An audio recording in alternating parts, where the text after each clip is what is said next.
देखिए, supreme court ने तो कह दिया है कि भाई आपका किसी पे अधिकार नहीं है, वो अधिकार जो है उद्धव ठाकरे की शिवसेना है उस पे। फिर आपका एक और सवाल का जवाब दे दूं कि 2024 जो है महाराष्ट्र किधर जा रहा है, महाराष्ट्र जनतंत्र की तरफ जा रहा है, संविधान की तरफ जा रहा है। सुप्रीम कोर्ट का जो भी फैसला आना है, आने के बाद देखिएगा जनतंत्र दिखाई पड़ेगा। मोदी मीडिया जिस तरह से शरद पवार को लेकर के हंगामा खड़ा कर रहे हैं या अजित पवार को लेकर के, वो भ्रम क्रिएट करने की बात है। लेकिन सच ये है कि शिंदे और फडणवीस में ही गड़बड़ चल रही है और बात ये चल रही है कि फडणवीस ही मुख्यमंत्री बनने वाले हैं। लेकिन मुख्यमंत्री तो तब बनेंगे जब वहां से वर्डिक्ट आएगा अभी सुप्रीम कोर्ट से।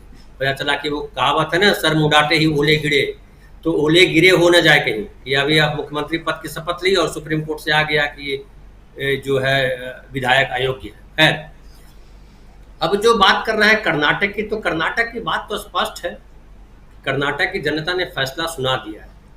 अभी वोटिंग होना बाकी है, लेकिन जो वहाँ का माहौल दिख रहा है उसमें हताशा जो दिख रही है बीजेपी की तरफ, उसमें जो जिस तरह से अमित शाह जी बोल रहे हैं कि फिर से वो आ गया है मुद्दा कि अपमान किया, और मोदी जी को जितना आप जो है अपमानित करोगे उतना ही ज़्यादा वोट गिरेंगे, कमल खिलेंगे। लेकिन मैं कहूँ कि जो है अमित शाह जी जो गिना रहे थे वहाँ की जनता को, जनता उनके गिनाने से ज़्यादा गिन चुकी, और जनता गिन रही है कि खड़गे साहब क्या बोले सही है, सोनिया जी क्या बोली वो भी सही है, लेकिन दुनिया क्या बोल रही है वो भी सही है। मोदी मोदी दुनिया कर रही है। हम तो देख रहे थे कि रसिया की सेना जब अटैक कर रही थी यूक्रेन पे, तो वहाँ यूक्रेन की सेना भी मोदी मोदी करके जवाबी कार्रवाई कर रही थी। अब फिर बात आती है कि भाई अमित शाह जी ये भी बताइए कि सत्यपाल मलिक जी क्या बोल रहे हैं। सत्यपाल मलिक जी का बोलना तो बहुत मुखर है, पूरी जनता सुनना चाह रही है, सीबीआई भी जानना चाह रही है कि सत्यपाल मलिक जी क्या हुआ, जरा सुनाइए। तो जनता को भी सुनाइए अमित शाह जी, गृह मंत्री है आप। ठीक है, जब गृह मंत्री थे राजनाथ सिंह तब ये घटना हुई थी, लेकिन राजनाथ सिंह तो चुप्पी साध गए हैं।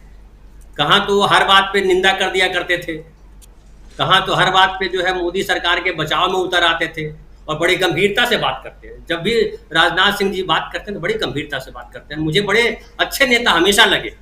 लेकिन अब समझ में नहीं पा रहा हूँ, अगर आप में से प्रशांत भाई या और लोग समझ पा रहे हो या आप समझ पा रहे हो, समझाइएगा मुझे कि राजनाथ सिंह क्यों चुप है, वो कुछ बोल क्यों नहीं रहे हैं, वो भाषण भी नहीं दे रहे हैं कि भाई सत्यपाल मलिक जी जो बोल रहे हैं उसमें कितनी सच्चाई है।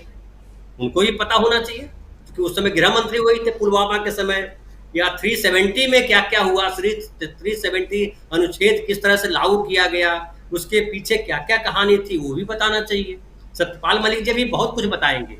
मुझे लगता है राजीव जी एक और इंटरव्यू करना पड़ेगा हमारे प्रशांत भाई को, सत्यपाल मलिक जी का। जब सीबीआई पूछ करके जाएगी तब ये सवाल भी उठेगा कि सीबीआई ने क्या क्या पूछा, और जब सीबीआई ने क्या क्या पूछा जब बताएंगे सत्यपाल मलिक, फिर जनता सही तरीके से पूछेगी, क्योंकि उसके बाद चुनाव मध्य प्रदेश में होगा, छत्तीसगढ़ में होगा, राजस्थान में होगा, तो जनता तो हर जगह सवाल पूछेगी। अब फिर बात आती है कि खड़गे साहब की बात को फिर से हाईलाइट करना चाह रहे हैं, लेकिन मुझे लगता है खड़गे साहब ने जो कही है बात उसको गलत अर्थ में नहीं लेना चाहिए।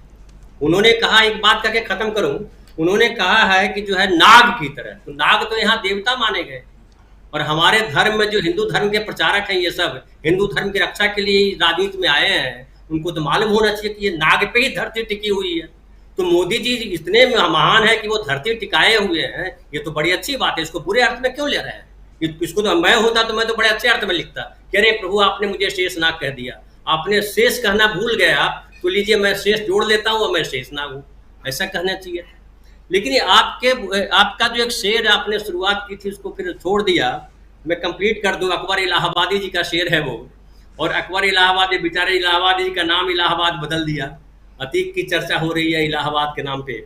खैर, तो वो शेर था कि हम आह भी करते हैं तो हो जाते हैं बदनाम, वो कत्ल भी करते तो चर्चा नहीं होता।